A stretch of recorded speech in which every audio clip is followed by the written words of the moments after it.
दोस्तों, आज हम बात करने वाले हैं नॉर्थ कोरिया के सुप्रीम लीडर किम जोंग के बारे में और आपको बताने वाले हैं कि हाल ही में किम जोंग ने मुसलमानों को लेकर क्या बड़ा फैसला लिया है और इस्लाम और कुरान को लेकर किम जोंग ने क्या बड़ा बयान दिया है। और साथ ही हम आपको कुरान पाक का ऐसा करिश्मा भी बताने वाले हैं जिसे सुनकर यकीनन आप भी हैरान रह जाओगे। इसलिए आज का ये वीडियो आप सभी के लिए बहुत खास है। आप इसको आखिर तक जरूर देखें। और सबसे पहले, अगर आप भी इस्लाम को सुपर पावर मानते हैं तो आप इस वीडियो को दिल से एक लाइक जरूर कर दें और मेहरबानी करके इसे शेयर भी कर दें ताकि और भी लोगों के पास में ये वीडियो पहुंच जाए। तो चलिए दोस्तों, शुरू करते हैं। दोस्तों, नॉर्थ कोरिया पूर्वी एशिया का एक देश है। ये पूरी दुनिया का एकमात्र ऐसा देश है जो इस बात की परवाह नहीं करता है कि क्या सही है और क्या गलत है। यहां पर छोटी छोटी बातों को लेकर भी अजीबोगरीब कानून बने हुए हैं जिनका पालन न करने पर इस देश के नागरिक को सीधी मौत की सजा दी जाती है। ऐसा इसलिए क्योंकि आप सब जानते होंगे किम जोंग नॉर्थ कोरिया का एक संकी लीडर है।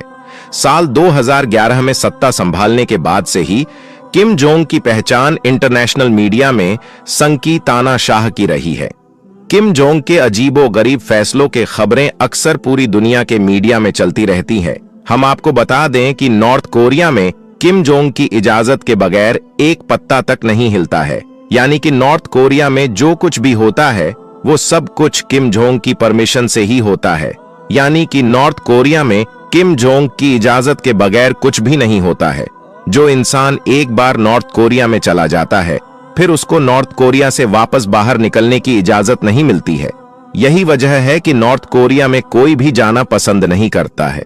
धर्म क्या है, लोग कैसे कपड़े पहनेंगे, लोगों को अपने घर से निकलना है या नहीं, खूबसूरत लड़कियों को ही सिर्फ नौकरी पर रखना है, इन सब बातों को किम जोंग ही डिसाइड करता है। चलिए अब आपको बताते हैं कि नॉर्थ कोरिया में 2015 में कितने मुसलमान थे और आज वहां पर कितने मुसलमान हैं और हाल ही में मुसलमान को लेकर किम जोंग ने क्या बड़े फैसले लिए हैं।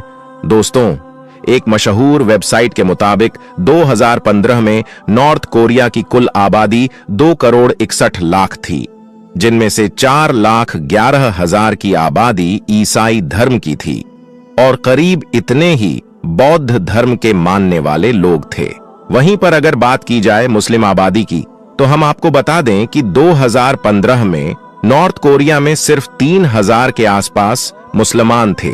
यानी कि 2015 में नॉर्थ कोरिया में सिर्फ 3,000 मुसलमान ही थे, जो कि आज बढ़कर 30,000 के करीब हो चुके हैं। इसके अलावा हम आपको ये भी बता दें कि इससे पहले नॉर्थ कोरिया की मस्जिदों में जब भी अजान दी जाती थी तो सिर्फ मस्जिद के अंदर तक ही अजान की आवाज सुनाई देती थी। यानी कि मस्जिद में लगने वाले लाउडस्पीकर सिर्फ मस्जिद तक ही सीमित थी। यानी कि अजान की आवाज मस्जिद से बाहर नहीं जा पाती थी। लेकिन हाल ही में किम जोंग ने यह फैसला लिया है कि अब नॉर्थ कोरिया की मस्जिदों के ऊपर भी लाउडस्पीकर लगाई जा सकेंगे ताकि यहां पर रहने वाले मुसलमान भी लाउडस्पीकर से अजान की आवाज को आसानी से सुन सके। इसके अलावा दोस्तों, आपको ये जानकर भी खुशी होगी कि नॉर्थ कोरिया की सुप्रीम कोर्ट ने भी अब मस्जिदों के ऊपर माइक लगाने की परमिशन दे दी है। अब नॉर्थ कोरिया में रहने वाले मुस्लिम भी अजान की आवाज को सुन सकेंगे और अजान की आवाज सुनकर वो मस्जिदों में नमाज पढ़ने के लिए जा सकेंगे। अब आप सोच रहे होंगे कि नॉर्थ कोरिया में अचानक से इतना बदलाव कैसे आ गया, किम जोंग अचानक मुसलमानों के बारे में सोचने कैसे लग गया। तो हम आपको बता दें कि इसके पीछे एक कहानी है। जब से नॉर्थ कोरिया में ये वाकया पेश आया है, इसके बाद से किम जोंग ने मुसलमानों के हित में काम करना शुरू कर दिया है। और वो वाकया ये है कि एक बार नॉर्थ कोरिया में एक अजीबोगरीब मसला उलझ गया था। फिर आप देखें कि उस मुश्किल मसले को कुरान पाक की एक आयत ने किस तरह से चुटकी में सुलझा दिया। यानी कि उस मसले का हल कर दिया जिसे देखकर सिर्फ डॉक्टर ही नहीं बल्कि वहां पर खड़े तमाम लोगों ने वहीं पर खड़े खड़े इस्लाम कबूल कर लिया। और यही नहीं, फिर जब इस बात के बारे में किम जोंग को पता चला तो वो भी हैरान और परेशान रह गया और अल्लाह की जात को मानने पर मजबूर हो गया। दोस्तों, दरअसल हुआ ये था कि नॉर्थ कोरिया के एक हॉस्पिटल में 2 डिलीवरी की केस एक साथ हो गई, जिनमें से एक औरत को लड़का पैदा हुआ और दूसरी औरत को लड़की पैदा हुई। अब उस हॉस्पिटल का निजाम यह था, यानी कि उस हॉस्पिटल का सिस्टम यह था कि बच्चे की पैदाइश के बाद बच्चे की कलाई पर उसकी मां के नाम का एक टैग लगा दिया जाता था, यानी कि उसकी मां के नाम का एक स्टिकर लगा दिया जाता था। लेकिन उस रोज हुआ ये कि जो नर्स वहां पर काम कर रही थी वो जल्दबाजी में थी, इसलिए वो उन बच्चों की कलाई पर टैग लगाना भूल गई, यानी कि स्टिकर लगाना भूल गई थी। इस वजह से वो दोनों बच्चे आपस में मिक्स हो गए। अब ऐसे में उनके लिए ये मालूम करना मुश्किल हो रहा था कि इनमें से बेटा किस औरत के पैदा हुआ है और बेटी किस औरत की पैदा हुई है। इस मसले को देखकर हॉस्पिटल में तमाम डॉक्टर हैरान और परेशान हो गए और सोचने लगे कि अब इस मसले का हल कैसे ढूंढा जाए, यानी कि अब इस मामले को कैसे सुलझाया जाए। उन डॉक्टरों को कोई भी आसान तरीका नहीं सोच रहा था, इसलिए फिर वो पास ही एक दूसरे डॉक्टर के पास गए, जो कि ईरान का रहने वाला एक मुस्लिम डॉक्टर था, जिसका नाम डॉक्टर अहमद था। वो उसे कहने लगे कि डॉक्टर, तुम तो कहते थे ना कि कुरान पाक में दुनिया के हर मसले का हल मौजूद है। अब आप हमें बताओ कि हमारे हॉस्पिटल का ये मसला कैसे सुलझेगा, यानी कि अब हम ये कैसे पता लगाएं कि किस औरत का बेटा है और किस औरत की बेटी है। तो ये सुनकर वो मुस्लिम डॉक्टर मुस्कुराने लगा और कहने लगा कि बेशक कुरान पाक में दुनिया के हर मसले का हल मौजूद है और मैं आपको इस मसले का भी हल जरूर बताऊंगा, लेकिन इसके लिए आप मुझे थोड़ा वक्त दीजिए। इसके बाद उस मुस्लिम डॉक्टर ने बड़े बड़े आलिमों को फोन मिलाया और इस मसले का जिक्र किया, यानी कि वो उन्हें इस मसले के बारे में बताया और इस मसले का हल पूछने लगा, यानी कि वो उन आलिमों से कहने लगा कि आप मुझे बताएं कि कुरान पाक में इस मसले का क्या हल है। इसके बाद उन आलिमों ने पूरी बात को ध्यान से सुना और फिर कहने लगे कि बेशक कुरान पाक में इस मसले का हल भी मौजूद है। उन्होंने बताया कि कुरान पाक की सूरह यूनुस की एक आयत है जिस पर गौर करने पर इस मसले का हल मिलता है, और उस आयत का तर्जुमा यह है कि एक मर्द की हिस्सेदारी 2 औरतों के बराबर होती है, यानी कि लड़के की मां का दूध लड़की की मां के दूध से 2 गुना होता है। इसके बाद उन आलिमों ने हजरत अली रजी अल्लाह ताला अन्हु के द्वार का एक वाक्य भी बयान फरमाया, जो कि नजूतुल मजालिस जिल्द नंबर 2 और सफा नंबर 355 में मौजूद हैं। उन आलिमों ने बताया कि एक मर्तबा हजरत अली के द्वार में भी 2 औरतों ने एक साथ 2 बच्चे जने। रात काफी अंधेरी थी, उनमें से एक औरत को लड़का पैदा हुआ था तो एक औरत को लड़की पैदा हुई थी। अंधेरा होने की वजह से उनको ये मालूम नहीं चल सका कि कौन सा बच्चा किस औरत का है, यानी कि बेटा किस औरत के पैदा हुआ है और बेटी किस औरत के पैदा हुई है। इस वजह से फिर उन दोनों औरतों में झगड़ा होने लगा। वो दोनों औरतें कहने लगीं कि बेटा मेरा पैदा हुआ है। उस वजह से फिर ये मसला बहुत ज्यादा उलझ गया था। इसके बाद उन दोनों औरतों को हजरत अली रजी अल्लाह ताला अन्हु के बारगाह में पेश किया गया। हजरत अली के सामने दोनों औरतें कहने लगीं कि लड़के की मां मैं हूं।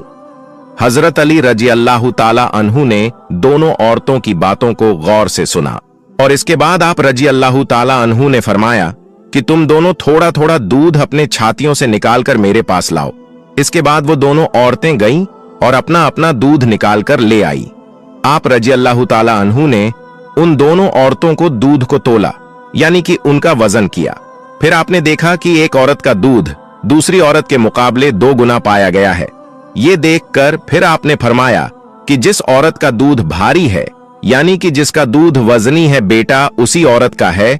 ये फैसला सुनकर लोगों ने हजरत अली से पूछा कि आपने ये मसला चुटकी में कैसे हल कर दिया। तो इस पर आपने फरमाया कि कुरान पाक में इरशाद फरमाया गया है कि खुदा ने मर्द को हर चीज में फजीलत दी है, यहां तक कि गिजा में भी एक मर्द की हिस्सेदारी एक औरत के मुकाबले डबल होती है। बस इसी हकीकत के पेश नजर मैंने सोचा कि जिस औरत का दूध वजनी होगा वही औरत बेटे की मां होगी, और फिर वही फैसला मैंने सुनाया है। दोस्तों, आलिमों की इन बातों को सुनने के बाद डॉक्टर अहमद ने उन डॉक्टरों को कुरान पाक की इस आयत के बारे में बताया और इसका मतलब भी समझाया। फिर उस मुस्लिम डॉक्टर ने कहा कि कुरान पाक के हिसाब से इन दोनों औरतों के दूध का वजन किया जाए, यानी कि इनके दूध को तोला जाए। जिसका दूध वजनी होगा बेटा उसी औरत का होगा। लिहाजा फिर उन दोनों औरतों के दूध को तोला गया तो देखा गया कि पहली औरत के मुकाबले दूसरी औरत के दूध का वजन 2 गुना है। उसमें विटामिन और ग्लूकोज की मात्रा भी पहली औरत के मुकाबले 2 गुना पाई गई है। तो दोस्तों, अब यह बात साबित हो चुकी थी कि लड़के की मां कौन सी औरत है और लड़की की मां कौन सी औरत है, यानी कि अब बेटा और बेटी का फैसला हो चुका था। उस मुस्लिम डॉक्टर ने उन डॉक्टरों को बताया कि हमें कुरान पाक कहता है एक मर्द की हिस्सेदारी 2 औरतों के बराबर होती है। और यहाँ तक कि गिजा में भी ये देखकर उस हॉस्पिटल के डॉक्टरों को ये समझ में आ चुका था कि विज्ञान और डॉक्टर कुरान पाक के पीछे हैं और कुरान पाक में दुनिया के हर मसले का हल मौजूद है। अब वो डॉक्टर इस्लाम में दाखिल होने को उतावले हो रहे थे, मगर अभी भी उनके मन में कुछ चल रहा था जिसके लिए वो बच्चे और उसके बाप का DNA टेस्ट करना चाहते थे। इसके बाद डॉक्टरों ने उस लड़के का और उसके बाप का सैंपल लेकर DNA टेस्ट किया, मगर फिर उसकी जो रिपोर्ट आई उसे देखकर उन डॉक्टरों के भी होश उड़ गए, क्योंकि उन बाप और बेटे का DNA टेस्ट बिल्कुल सेम था और जैसा कुरान पाक में इरशाद फरमाया गया है वैसा ही उन्हें देखने को मिला था। ये देखना था कि फिर उन सारे डॉक्टरों ने वहीं पर खड़े खड़े कलमा पढ़ लिया और वो सब के सब वहीं पर मुसलमान हो गए। और यही नहीं, फिर जब ये बात हॉस्पिटल के बाहर पहुंची तो और भी बहुत सारे लोग इस्लाम में दाखिल हो गए। उम्मीद करता हूं कि आज का ये वीडियो आपको अच्छा लगा होगा। पसंद आया हो तो आप इसे दिल से एक लाइक जरूर कर दें। मेहरबानी करके इसे शेयर भी कर दें ताकि और भी